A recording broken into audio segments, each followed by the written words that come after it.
Good afternoon students. आज हमारा यह पहला वीडियो है जो आज इंग्लिश का है।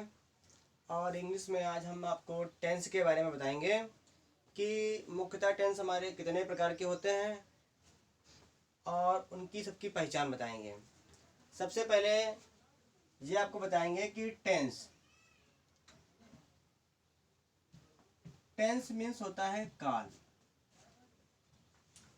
टेंस मीन्स होता है काल। और फर्स्ट टेंस जो होता है हमारा वो होता है प्रेजेंट टेंस, जिसको हम हिंदी में बोलते हैं वर्तमान काल।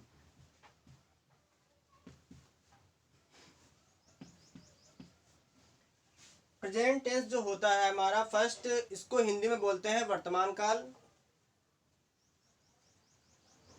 जो हमारा सेकेंड होता है पास्ट टेंस, इसको हिंदी में बोलते हैं भूतकाल।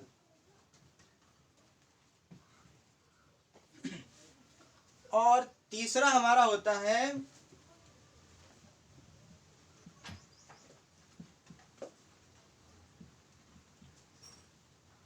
फ्यूचर टेंस, इसको हिंदी में बोलते हैं भविष्यकाल।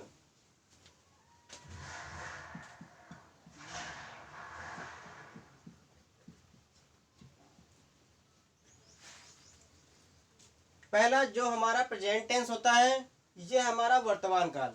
वर्तमान काल अर्थात जो हमारा समय चल रहा हो, जो हमारा समय चल रहा है उसी को हम प्रेजेंट बोलते हैं। प्रेजेंट का अर्थ वर्तमान होता है। दूसरा हमारा पास्ट होता है। पास्ट का अर्थ होता है भूतकाल, यानी जो हमारा समय गुजरा हुआ समय, यानी जो हमारा बीता हुआ समय होता है उसी को हम बोलते हैं पास्ट, भूतकाल। तीसरा हमारा होता है फ्यूचर। फ्यूचर का अर्थ होता है भविष्य, यानी फ्यूचर टेंस का मतलब होता है भविष्यकाल अर्थात आने वाला समय। जो हमारा समय आने वाला है उसी को हम फ्यूचर टेंस बोलते हैं। अब आगे पता करेंगे कि ये सभी टेंस कितने प्रकार के होते हैं। तो इन सभी टेंसों के चार भाग होते हैं। इन सभी टेंसों के चार भाग होते हैं। जैसे फर्स्ट हमने ले लिया प्रेजेंट का हमने भाग ले लिया, तो प्रेजेंट के भी हमारे 4 भाग होते हैं और पास्ट के भी 4 भाग होते हैं और फ्यूचर के भी 4 भाग होते हैं। पहला जो हमारा प्रेजेंट है,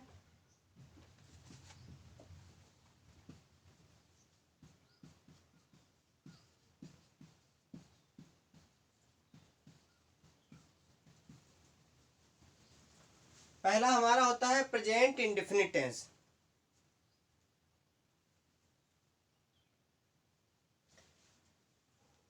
दूसरा हमारा होता है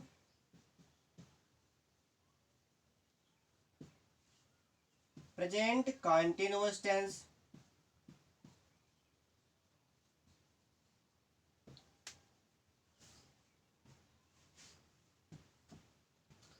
पहला हमारा हो गया प्रेजेंट इंडेफिनिट टेंस, दूसरा हमारा हो गया present continuous tense,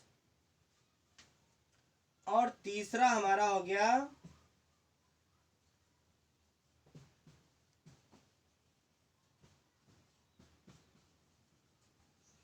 present perfect tense, और चौथा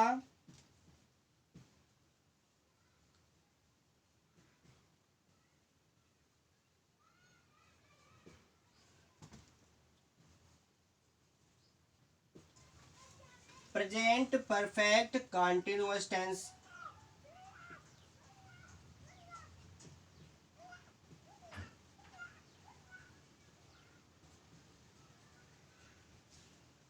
पहला हमारा हो गया प्रेजेंट इंडेफिनिट टेंस, दूसरा हमारा हो गया प्रेजेंट कंटीन्यूअस टेंस, तीसरा हमारा हो गया प्रेजेंट परफेक्ट टेंस, और चौथा हमारा हो गया प्रेजेंट परफेक्ट कंटीन्यूअस टेंस। इसी प्रकार ये हमारे भाग थे प्रेजेंट के। प्रेजेंट के 4 भाग होते हैं। उसी प्रकार हमारे पास्ट। ये वाला भाग आपको बताने जा रहे हैं पास्ट का। पहला जो कि होता है हमारा पास्ट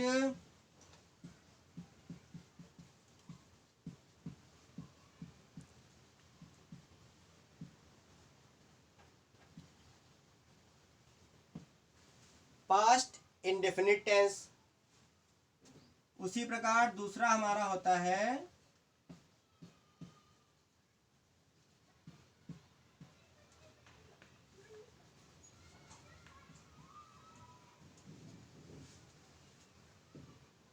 पास्ट कंटिन्यूअस टेंस। और तीसरा हमारा होता है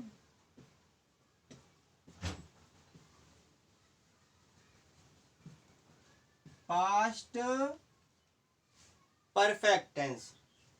और चौथा हमारा होता है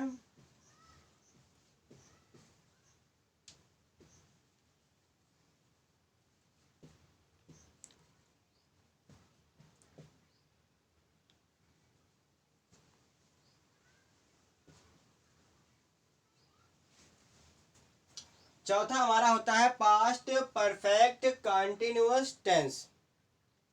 ये भाग थे हमारे प्रेजेंट के। प्रेजेंट के चार भाग होते हैं।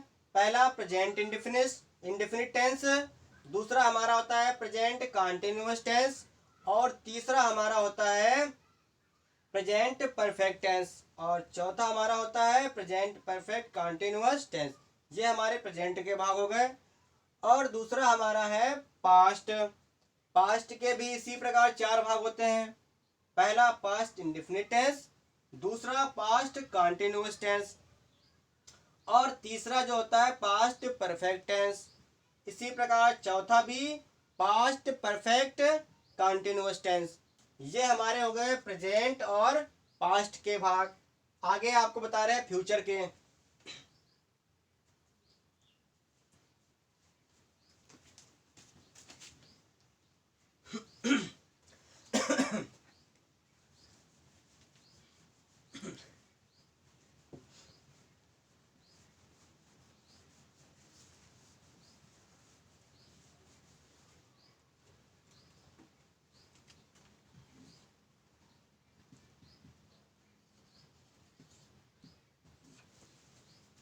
यहाँ पर आपको फ्यूचर के भाग बता रहे हैं। पहला तो आप लोगों ने देखा था कि प्रेजेंट के भाग सारे बता दिए गए हैं, और इधर आपको दिए हैं पास्ट के। यहाँ पर आपको हम फ्यूचर के बता रहे हैं। पहला होता है हमारा future indefinite.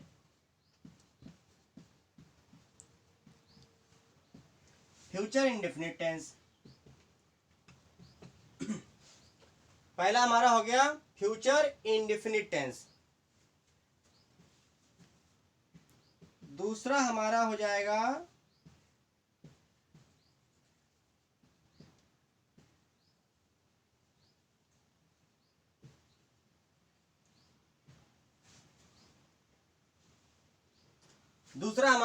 Future continuous tense. पहला हमारा हो गया फ्यूचर इंडेफिनिट टेंस, और दूसरा हमारा हो गया फ्यूचर कंटिन्यूअस टेंस। इसी प्रकार तीसरा हमारा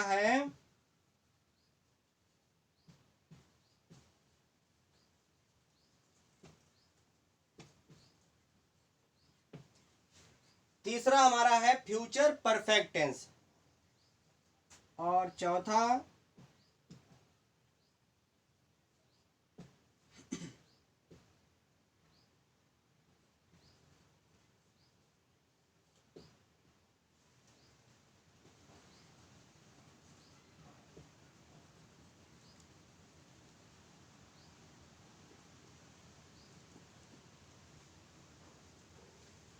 हमारा है फ्यूचर परफेक्ट कंटिन्यूअस टेंस। तो इसी प्रकार पहले में हम लोगों ने सीखा था कि प्रेजेंट के चार भाग होते हैं, और पास्ट के भी चार भाग होते हैं, और फ्यूचर के भी चार भाग होते हैं। फ्यूचर के यानी जो हमारा पहला होता है वो फ्यूचर इंडेफिनिट टेंस, दूसरा हमारा होता है फ्यूचर कंटिन्यूअस टेंस, और तीसरा हमारा जो होता है फ्यूचर परफेक्ट टेंस, और चौथा हमारा होता है future perfect continuous tense.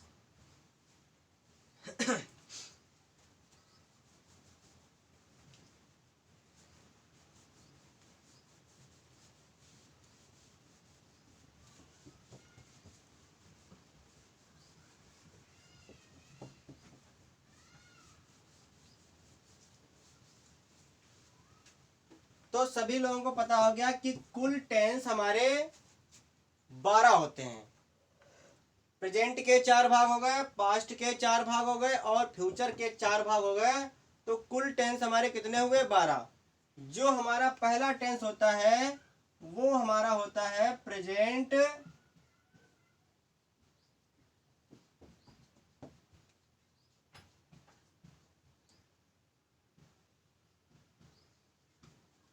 Indefinite tense. पहला हमारा होता है प्रेजेंट इंडेफिनिट टेंस। इसकी सिर्फ पहले मुख्य पहचान जान लीजिए, जो कि हमारी डिफिनेशन इसकी होती है कि जिन वाक्यों के अंत में ता है, ती है, ते हैं, ऐसे शब्द आते हैं अंत में, वह टेंस हमारे प्रेजेंट इंडेफिनिट टेंस कहलाते हैं। जो हमारे प्रेजेंट, देखो एक टेंस हमारे 3 प्रकार के होते हैं। टेंस भी हमारा 3 प्रकार का होता है। फर्स्ट होता है अफर्मेटिव। फर्स्ट हो गया हमारा अफर्मेटिव, सेकेंड हमारा हो गया निगेटिव और तीसरा हमारा हो गया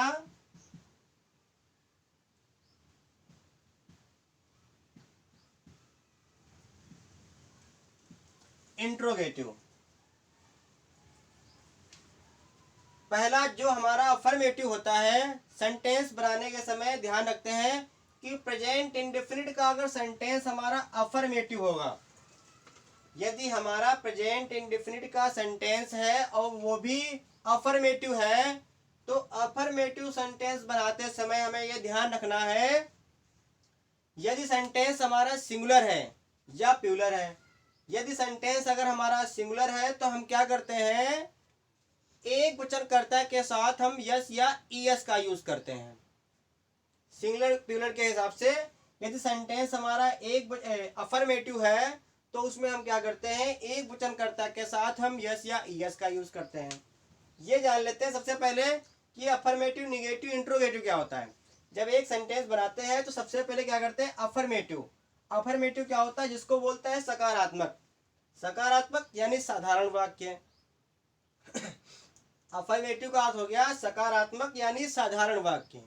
निगेटिव वाक्य वह वाक्य होता है जिन वाक्यों में नहीं शब्द दिया होता है, वो वाक्य हमारे निगेटिव होते हैं, यानी जिसको हम बोलते हैं नकारात्मक वाक्य। ये वाक्य जब वाक्य में नहीं शब्द दिया होगा तो वहां पर हमारा निगेटिव टेंस बनता है। तीसरा हमारा है इंट्रोगेटिव। इंट्रोगेटिव क्या होता है, प्रश्नवाचक वाक्य। प्रश्नवाचक वाक्य कौन होते हैं, जिन वाक्यों में क्या शब्द, क्या, कब, कौन, कहाँ, कैसे, ऐसे वाक्य दिए होते हैं, तो वो वाक्य हमारे इंट्रोगेटिव यानी प्रश्नवाचक वाक्य कहलाते हैं। ये तीनों वाक्य अफर्मेटिव, निगेटिव और इंट्रोगेटिव, साधारण वाक्य, नकारात्मक वाक्य और इंट्रोगेटिव यानी प्रश्नवाचक वाक्य। तो सबसे पहले आज अफर्मेटिव समझा दे रहे हैं। अफर्मेटिव में हमने बताया कि अगर सिंगुलर है सेंटेंस, जैसे कोई भी सेंटेंस ले लीजिए, जैसे राम पढ़ता है मान लीजिए, ये सेंटेंस हमारा क्या है, प्रेजेंट इंडेफिनिट का है, क्योंकि लास्ट में क्या दिया हुआ है, ता है दिया हुआ है। ठीक, तो इससे हमें ये पता चल गया कि सेंटेंस हमारा ये प्रेजेंट इंडेफिनिट का है, वो भी कैसा है, ना ही इसमें नहीं जुड़ा है और ना ही इस वाक्य में क्या, कब, कुछ भी जुड़ा हुआ है। तो हमें यह पता है कि सेंटेंस हमारा ये अफर्मेटिव है। अब पता करते हैं कि सेंटेंस हमारा ये सिंगुलर है या प्लूरल। सिंगुलर वाक्य में सिर्फ एक ही शब्द दिया होगा, राम जो है ये नाम है। राम क्या है, राम एक नाम है। तो नाम हमेशा क्या होता है, नाम हमेशा सिंगुलर में ही होते हैं, यानी एक वचन में ही होते हैं। तो यह जो है सिंगुलर सेंटेंस है, एक वचन। तो सबसे पहले क्या होता है, जो हमारा सब्जेक्ट दिया है राम, तो सबसे पहले लिखते हैं राम। ठीक, और हमारा वर्ब क्या है, वर्ब हमारा है पढ़ना। वर्ब क्या है हमारा? वर्ब है हमारा पढ़ना। तो हमने लिख लिया, और पढ़ना होता है, रीड मीन्स होता है पढ़ना, तो यहां पर लिख लिया हमने रीड। अब कह रहा हमने बताया, पहले तुमको बताया, अगर सिंगुलर वाक्य में अफर्मेटिव है और सिंगुलर वाक्य है तो वहां पर हम क्या जोड़ देते हैं? यस या ईएस जोड़ देते हैं। तो रीड में क्या जोड़ देंगे हम? यस जोड़ देंगे, तो हो जाएगा हमारा रीड्स। राम रीड्स यानी राम पढ़ता है। आगे कुछ भी हम ऑब्जेक्ट बना लेते हैं, राम पुस्तक पढ़ता है तो यहाँ पर हम द बुक भी कर सकते थे। अब वही सेंटेंस, जैसे सेकंड सेंटेंस जैसे हम लिख दें मैं खेलता हूं,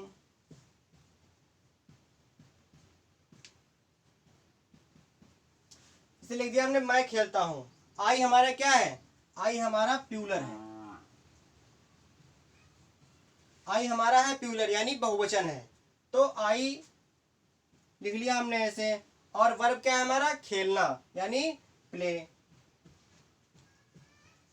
यहां पर लिख लिया हमने ओनली आई प्ले, मैं खेलता हूं। यहां इस अगर वाक्य में जो वाक्य हमारा प्लूरल है तो उस वाक्य में हम यस या ईएस का यूज नहीं करते हैं, केवल हम अपनी वर्ब की फर्स्ट फॉर्म का ही प्रयोग करते हैं। यहां पर क्या करते हैं, अगर वाक्य हमारा सिंगुलर है तो वर्ब की फर्स्ट फॉर्म के साथ हम यस या ईएस का यूज अवश्य करेंगे। ये सिर्फ अफर्मेटिव सेंटेंसों के लिए है, ध्यान रखना।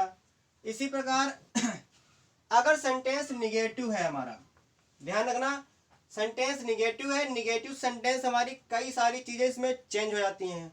अब हमें पता करना होगा कि प्रेजेंट इंडेफिनिट टेंस है, तो प्रेजेंट इंडेफिनिट टेंस की हमारी हेल्पिंग वर्ब जो कि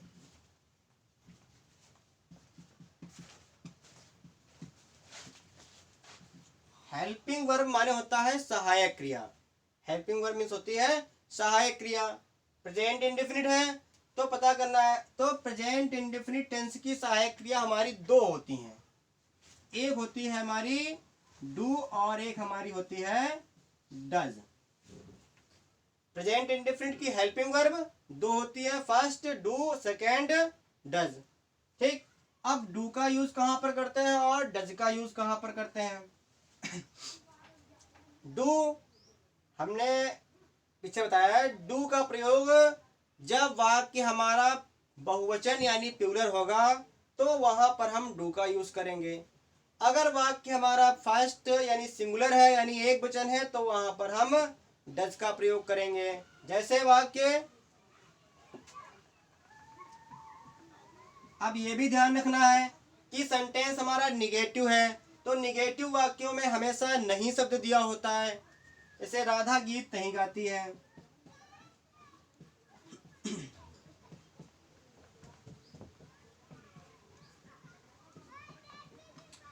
तो सबसे पहले ध्यान देना है कि सब्जेक्ट हमारा क्या है? सब्जेक्ट हमारा है राधा। अब हमें क्या करना है कि इस वाक्य में, इस सेंटेंस में हमें हेल्पिंग वर्ब का भी यूज करना है, और हेल्पिंग वर्ब हमें सिंगुलर और प्लूरल के हिसाब से यूज करनी पड़ेगी। एक सेंटेंस देखेंगे कि सेंटेंस यहाँ पर देखिए, यहाँ पर नाम लिखा हुआ है, राधा एक नाम है ना, तो राधा जो नाम है वो हमेशा जितने भी नेम होते हैं वो तुम्हारे सिंगुलर में ही आते हैं। तो यहाँ पर जब हमने बताया कि प्लूरल के साथ डू का यूज करते हैं और हमेशा सिंगुलर में डज का ही यूज करते हैं, तो यहाँ पे हमने लिख लिया राधा डज, और सेंटेंस हमारा निगेटिव है यानी नहीं जुड़ा हुआ है ना, तो does not, Radha does not. अब याद रखिए यहाँ पर कि यहाँ हमने हमने अफर्मेटिव में तो हमने यस या ईएस का यूज कर लिया था, पर यहाँ पर निगेटिव वाक्यों में यस या ईएस का यूज नहीं करना है। क्या करेंगे? राधा डज नॉट, और क्या है हमारा? सिंग वर्ब है हमारी, sing a song, Radha does not sing a song. यहां पर हम यस या ईएस का यूज नहीं करेंगे। इसी प्रकार एक ये तो हमारा हो गया सिंगुलर। अब एक वाक्य देखते हैं प्लूरल में।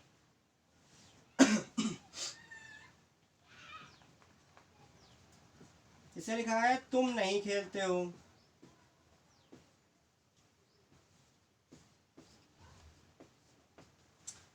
ये वाक्य लिखा हुआ है तुम नहीं खेलते हो। यू हमारा जो है सब्जेक्ट। अब यह वाक्य जो है यू हमारा क्या है, प्लूरल में है ना। तो सबसे पहले ध्यान देगा, हमने बताया ऊपर कि एक वचनकर्ता के साथ डज नॉट और बहुवचनकर्ता के साथ हम डू नॉट का प्रयोग करते हैं। तो यहाँ पे लिख लेंगे हम यू डू नॉट, और वर्ब क्या है हमारा, खेलना। You do not play. ये थे हमारे वाक्य निगेटिव। अब समझ लेते हैं इंट्रोगेटिव वाक्य।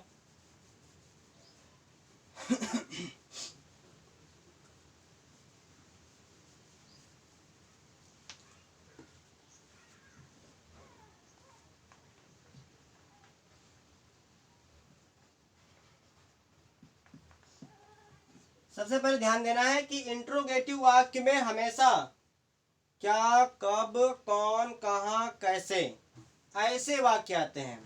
क्या स्टार्टिंग में भी दिया होगा, हो सकता है क्या वर्ड बीच में भी दिया हो।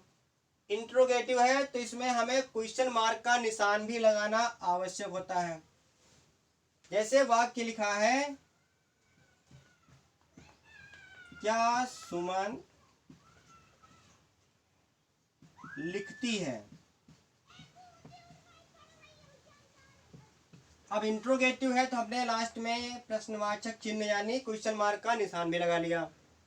क्या है, अगर ये वर्ड क्या शब्द पहले आता है तो क्या करेंगे, इस क्या के स्थान पर हम अपनी हेल्पिंग वर्ब, जो हमारी हेल्पिंग वर्ब ये दी है डू और डज, वो भी सब्जेक्ट के अनुसार, डू और डज वो भी सब्जेक्ट के अनुसार यहाँ पर क्या के जगह पर हम लगाएंगे।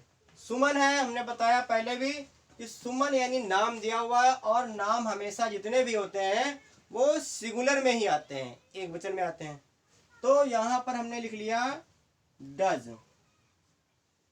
और नाम का हमेशा पहला अक्षर क्या होता है, कैपिटल लेटर में ही लिखते हैं, यानी बड़े अक्षरों में लिखते हैं। डज सुमन, और वर्ब हमारा क्या है, लिखना, राइट। क्वेश्चन मार्क का हमने निशान भी लगा लिया। सेकंड क्या होता है, जैसे सेकंड टाइम में कुछ वाक्य ऐसे भी आ जाते हैं, जैसे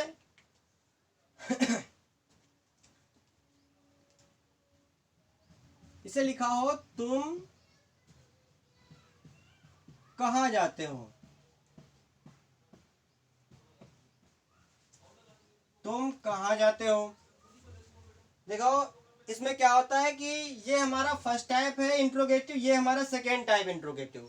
इसमें क्या होता है कि क्या, कब, कौन, कहाँ, कैसे, ये वाक्य बीच में भी आ सकते हैं।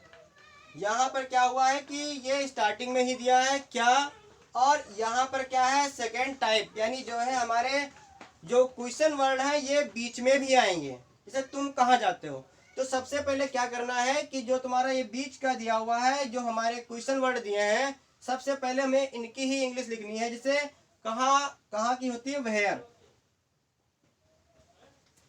अब हमें पता करना है कि जो सब्जेक्ट है वो सिंगुलर में है या प्लूरल में है। तो अगर सब्जेक्ट हमारा सिंगुलर है तो डज लगाएंगे, अगर सब्जेक्ट प्लूरल है तो वहां पर हम डू लगाएंगे। तो वेयर डू, क्योंकि हमारा तुम दिया है, और तुम यानी यू हमारा प्लूरल होता है। वेयर डू और सब्जेक्ट है हमारा you, where do you go. Question word का हमने, क्वेश्चन मार्क का हमने निशान में लगा लिया। आज का वीडियो हम यहीं तक रखते हैं। सभी लोग आशा करते हैं हमारा वीडियो सभी को पसंद भी आया होगा। धन्यवाद।